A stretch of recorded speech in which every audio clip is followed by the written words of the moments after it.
The humiliation of marrying a handsome man. When my husband is indifferent, I don't know what to do. He always uses the excuse that he's tired, criticizes me, and only does things when he wants to, as if he's doing me a favor. My husband and I dated for over 3 years, lived together for 2 years, and have been married for nearly 2 years. We now have a cute little boy. Both of us are from the countryside and moved to the city to study and work. I work in an office, while my husband works harder. During our relationship, I knew he was a playboy. After many breakups and reconciliations, we decided to get married. To be honest, during our time together, he caused me a lot of pain. I once used a test to challenge his feelings for me. In terms of appearance, he is quite handsome, especially with a good singing voice, whereas I have nothing outstanding. Just average. Every time we met his friends or family, they would advise me that he had a face of a playboy, that he was unfaithful and not loyal, and that I shouldn't get too involved because I would be the one to suffer. I knew all of that, but part of me loved him, and part of me had already given him everything. So I kept trying. Wherever we go, everyone says that we are mismatched in terms of appearance. I want to prove that he loves me not because of my looks. So despite all the advice, I still decided to get married. Shortly before the wedding, I discovered that he was texting another girl. He told her that he had a girlfriend, but his mother did not approve. So they broke up. I found out through his friend, who told me he was often chatting at work. I checked and discovered the truth. At that moment, I didn't feel sad or happy, just angry. Maybe because I was too used to it. The fact that he was flirting or sleeping with someone else made me feel sorry for the girls he was deceiving. Then we registered our marriage, introduced each other to our families, and went through with the wedding as planned.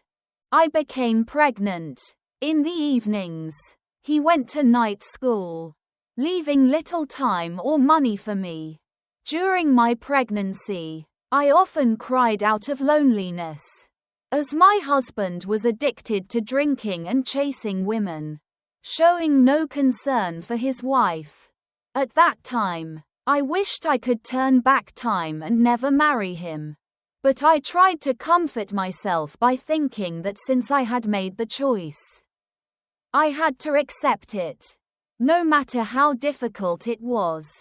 Before the engagement, many people in my hometown advised me to think carefully, as living alone far from home with no one to help would be very difficult.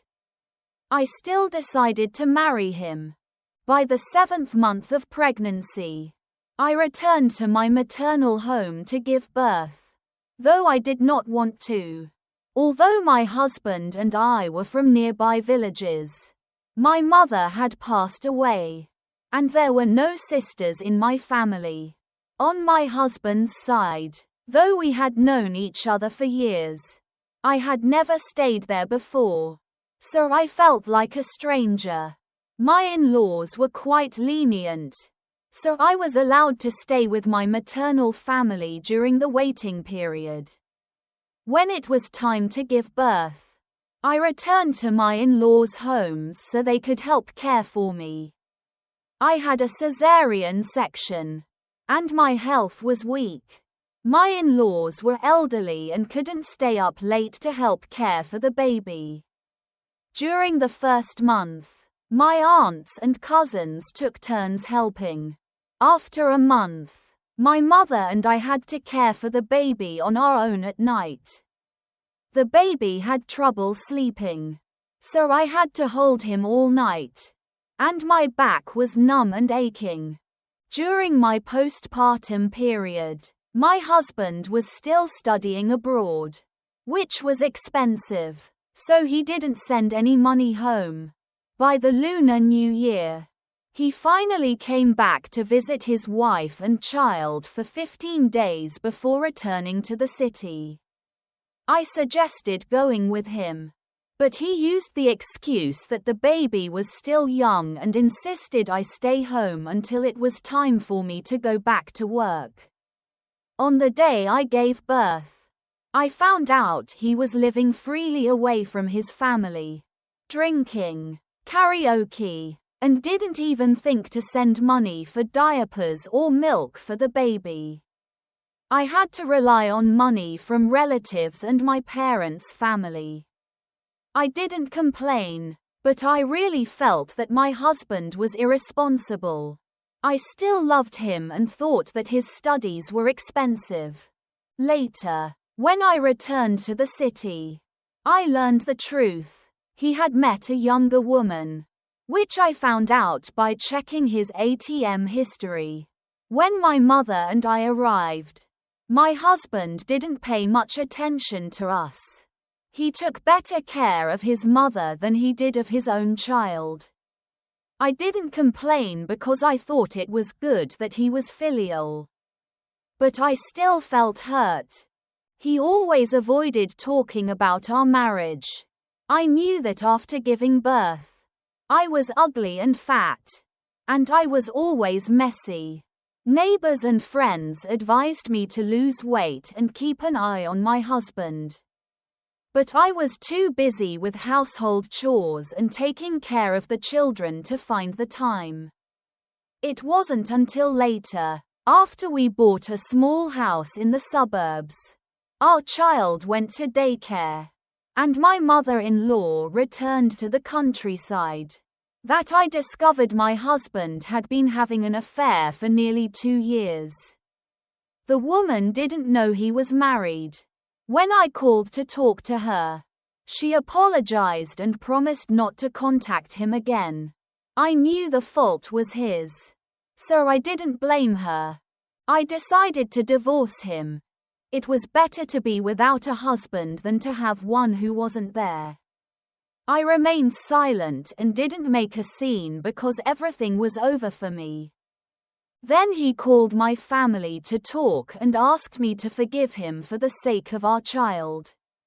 At a family meeting, he promised to take care of things.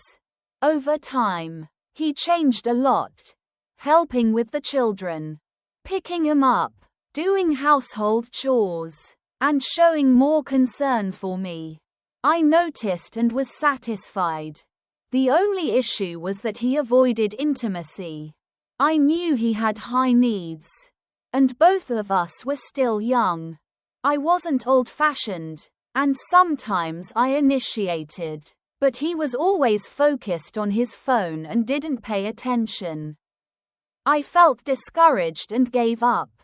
I'm not the type of person with high needs, but I know that marital intimacy greatly affects happiness.